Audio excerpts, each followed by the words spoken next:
Territoire d'info, Public Sénat, Sud Radio. Voilà, l'invité politique, c'est Didier Guillaume. Bonjour, vous êtes le président du groupe PS au Sénat et vous êtes sénateur de la Drôme. Pour vous interroger à mes côtés ce matin, Christophe Bordet de Sud Radio. Bonjour Christophe. Bonjour à tous. Et Michael Zamès de Public Sénat. Bonjour Michael. Didier Guillaume, baisse importante du chômage. Plus de 67 000 personnes ont retrouvé un emploi. Est-ce que vous mettez ça sur le compte de l'action du gouvernement ou sur une légère reprise économique, comme l'indiquent les observateurs ce matin? D'abord, je voudrais dire combien je suis heureux pour les 67 000 Françaises et Français qui ont trouvé un emploi. Parce que bien trop souvent, lorsqu'on parle du chômage, on parle de chiffres, de pourcentages. Or, il y a des hommes et des femmes derrière. Et ces 67 000 personnes ont retrouvé un emploi. Après, je mets ça sous le compte de la ligne économique voulue par le gouvernement, qui a eu pour conséquence la reprise. Pourquoi je dis cela? Parce que lorsque le chômage augmente, on dit la politique du gouvernement est mauvaise, et lorsque le chômage baisse, on dit la politique du gouvernement n'y est pour rien. Et moi, j'affirme que le pacte de responsabilité, j'affirme que les contrats d'embauche dans les PME, plusieurs dizaines de milliers, ont contribué à faire repartir les formations, etc. Oui, attendez, non, s'il vous plaît, soyons précis. Oui. Il ne faut pas dire n'importe quoi. Oui. La baisse du chômage, c'est sur les emplois marchands. Ne sont pas compris les emplois non marchands. Je veux le préciser parce que je revendique les emplois non marchands. Je revendique. Dans toutes les catégories. Pour les personnes âgées, il y a baisse.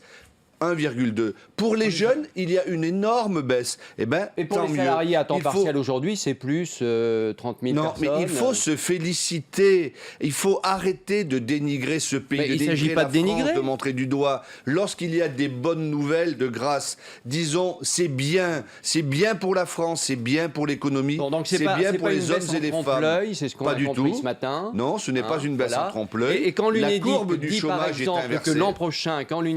que l'an prochain, de toute façon, ça repart à la hausse, plus 79 000 sur l'année qui vient. Mais je ne sais pas ce que dit l'Unédic, moi ce que je constate. Moi, ce sont les chiffres qui sont donnés par l'Unédic. Non, ce ne sont pas les chiffres par l'Unédic. Les seuls chiffres qui comptent aujourd'hui, ce sont ceux qui sont sortis hier. Ah, c'est pas ceux de l'INSEE. Et je suis très à l'aise. Je suis très à l'aise pour vous dire que je pense qu'il faudrait arrêter de publier tous les mois les chiffres de Pôle Emploi. Et je veux dire ça au moment où ça baisse. Parce que si on me dit au moment où ça monte, faudrait-il arrêter? Parce que je pense qu'il faut se mettre comme tous les pays en Europe avec la même base. On compare le chômage en Allemagne, en Angleterre et en France, mais nous n'avons pas les mêmes bases. Aujourd'hui, ce sont les chiffres de l'INSEE qui sont essentiels et les chiffres du Bureau international du travail. Mais les chiffres de Pôle emploi, ce qui compte, c'est de les comparer au mois d'avant. Et à l'année d'avant. C'est pas à l'instant T. Et à ce qui se passe aujourd'hui, par rapport au mois d'août, par rapport à ce qui s'est passé l'année, c'est le 3e trimestre. Donc ça veut dire où le chômage baisse. Courbe. L'inversion de la courbe est effective. Nous pouvons l'affirmer. Et donc maintenant, François Hollande peut se présenter pour 2017 puisqu'il a inversé la courbe. Mais non, ça c'est un raccourci. François Hollande avait... Je vous pose une question. Mais je vais vous répondre. François Hollande a dit... Je mettrai en relation mon éventuelle candidature avec l'inversion de la courbe du chômage. Donc, la condition est réussi. Donc, maintenant, il donnera. Le pari est gagné pour le chômage.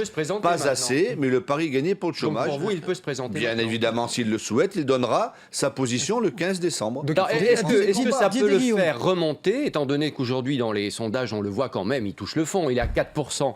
Est-ce que ça peut le faire remonter ou pas? Il est à 4%. Il est à 4%. Qu'est-ce que ça veut dire, il est à 4%? 4% de popularité. Oui, de popularité. De bonnes opinions. Très bien, mais est-ce que ça veut dire que 96% de mauvaises opinions? Oui, mais ce n'est pas 4% d'intention de vote. Est-ce que ça veut dire que les Français ne veulent plus de cet exécutif-là, puisque le Premier ministre Manuel Valls, lui aussi, comme François Hollande, serait éliminé en ne récoltant qu'environ 10%? Mais écoutez, aujourd'hui, je vois la situation. Donc c'est l'exécutif complet qui est mis en cause. J'entends ce que disent les Françaises et les Français. J'entends ce que me disent mes amis, mes proches dans la Drôme. Je ne pas nier aucune difficulté. Aujourd'hui, la politique menée par ce gouvernement ne passe pas dans la population. Elle ne passe pas peut-être parce que nous ne l'avons pas assez expliqué. C'est un problème de communication, selon vous? D'explication, pas de communication. Je me méfie toujours des communicants. Vous dites, j'entends ce que disent mes amis. Oui. Barthelone, c'est un ami, par exemple, le président du groupe socialiste à l'Assemblée. Parce que non, mais je vous demande ça parce qu'il ne souhaite pas que François Hollande se représente, lui, en 2017. Traîtrise ? Mais écoutez... Traîtrise ou pas traîtrise ? Pas du tout. Quand vous regardez à droite, il y a des gens qui souhaitent que ce soit Sarkozy, d'autres que ce soit Juppé. Et bien chez les socialistes, c'est pareil. Il y en a qui souhaitent que François Hollande soit candidat et d'autres pas. Ce n'est pas ça le sujet. Moi, je ne veux pas rentrer ni dans les petites phrases, ni dans les commentaires de l'homme qui a vu l'homme. C'est quand même Barthelone et des députés hier qui ont dit on n'en veut pas de Hollande. Vous y étiez à cette réunion ? C'est ce qui est pas. Est-ce que vous étiez à cette réunion ? Je n'étais pas à cette réunion. Alors, moi, on l'a lu partout, et quand on parle avec les socialistes, je ne commente pas les commentaires de l'homme qui a vu l'ours. Il y a aujourd'hui des députés qui s'interrogent, à juste titre, et je pense qu'il faut faire en sorte de lever ces interrogations, que nous puissions nous exprimer, que le président de la République lui-même, peut-être, puisse dire un certain nombre de choses. Est-ce que vous dites ce matin, ça suffit maintenant, que ce soit de Manuel Valls à Christiane Taubira, à Claude Barthelone, halte au feu ? Non, aujourd'hui, ça suffit le dénigrement de la France. Dénigrement de François Hollande. Je vais vous prendre 3 ou 4 exemples. Calais. Ce qui est en train de se passer à Calais, le démantèlement de la jungle, c'est l'honneur de la France. Et c'est l'honneur de la gauche de l'avoir fait. L'inversion de la courbe du chômage, la baisse du chômage, c'est la réussite de la France. Et c'est la réussite de la gauche. Les manifestations des policiers, c'est la solidarité que nous leur devons. La solidarité de la France, la solidarité de la gauche. C'est ce qu'il va dire François Hollande en recevant la police aujourd'hui. Et la bataille de Mossoul, c'est l'autorité de la France. C'est de ces sujets qu'il faut parler. Il va faire preuve d'autorité ce soir, François Hollande, quand il va recevoir les syndicats de police. D'abord, je suppose, je n'ai pas d'information, de solidarité. Parce que là où nos prédécesseurs ont supprimé 13 000 postes, nous en avons créé 9 000. C'est ça la réalité. Mais ça n'enlève rien à la colère des policiers, ça n'enlève rien à la colère des policiers. Mais enfin, excusez-moi. Qui arrive maintenant sous la gauche. Mais bien sûr, qui arrive sous la gauche. Mais si nos prédécesseurs n'avaient pas supprimé plusieurs milliers de postes de policiers, aujourd'hui, il y aurait peut-être moins de problèmes de souffrance au travail. Je suis solidaire des policiers, toujours.